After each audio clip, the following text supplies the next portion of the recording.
All right, it's time for us to reveal all. We're visiting the country's most watched street for a fresh view of one of our favourite actors. Here's reporter Kane Peters on the set of Shortland Street. Stand by and action. He's awesome. He's awesome. He's a wicked director, man. Honestly, I gotta say, he's one of my favourites.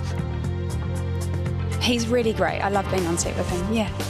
He is very calm and quite measured. The man they're talking about is Kyle McNaughton, or Nurse Scotty, to those who know him from New Zealand's most watched hospital series, Shortland Street. And 9 years later, he's playing a different role, directing episodes of the fast-paced drama for South Pacific Pictures.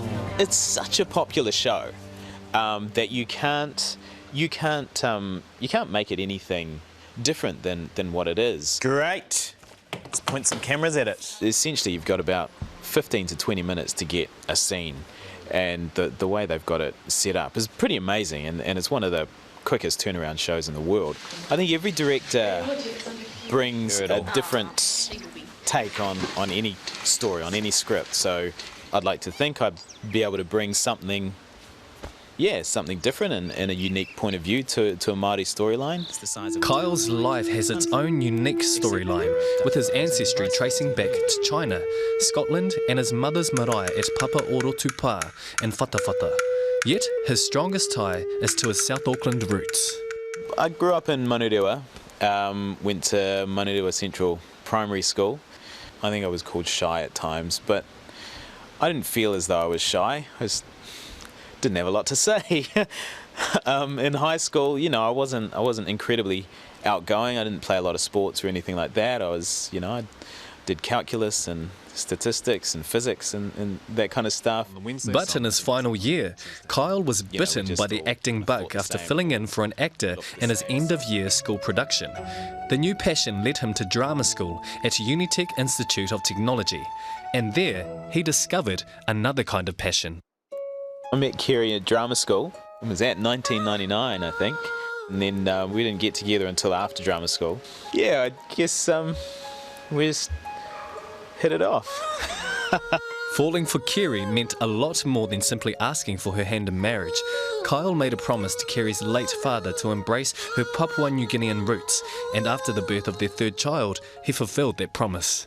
Tonight, we take you on a remarkable journey into the unknown as Shortland Street star Kyle McNaughton travels to Papua New Guinea with his family and takes part in a secret male initiation ceremony. I guess it was nerve-wracking to the extent that the boys were involved, that Uppy and Noah were involved, and I guess I was never quite sure what they were going to have to go through. I kind of always thought I'd be able to handle myself.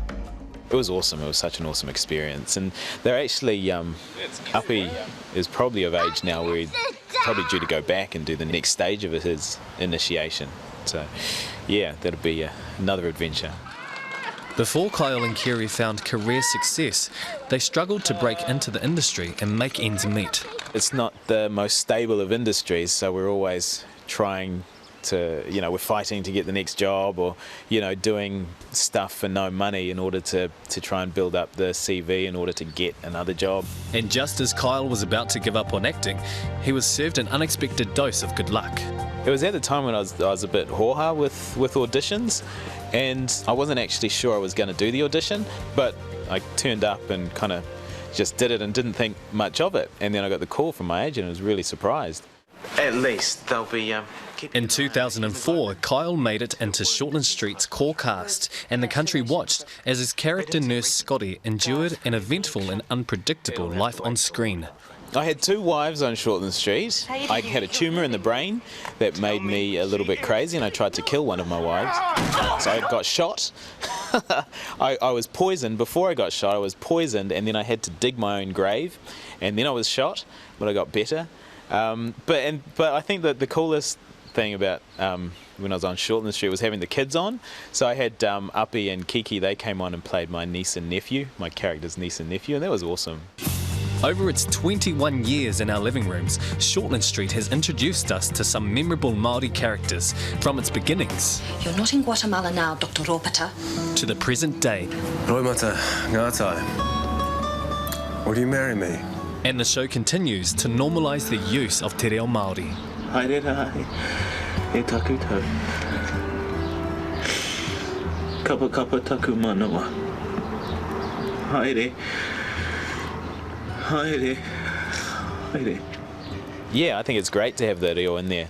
I think in general that they're quite responsible, and I think they do want to grow awareness of the culture. They also have a big Māori audience, yeah, who they need to play to.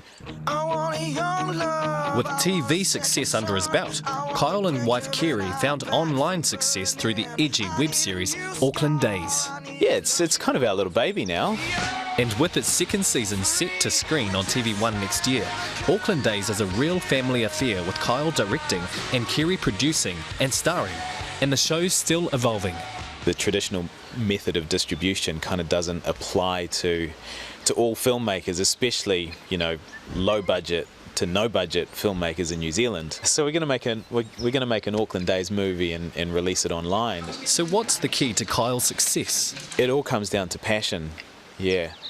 If you don't have the passion, you won't get to the end. You will give up because it's very hard. Cut there.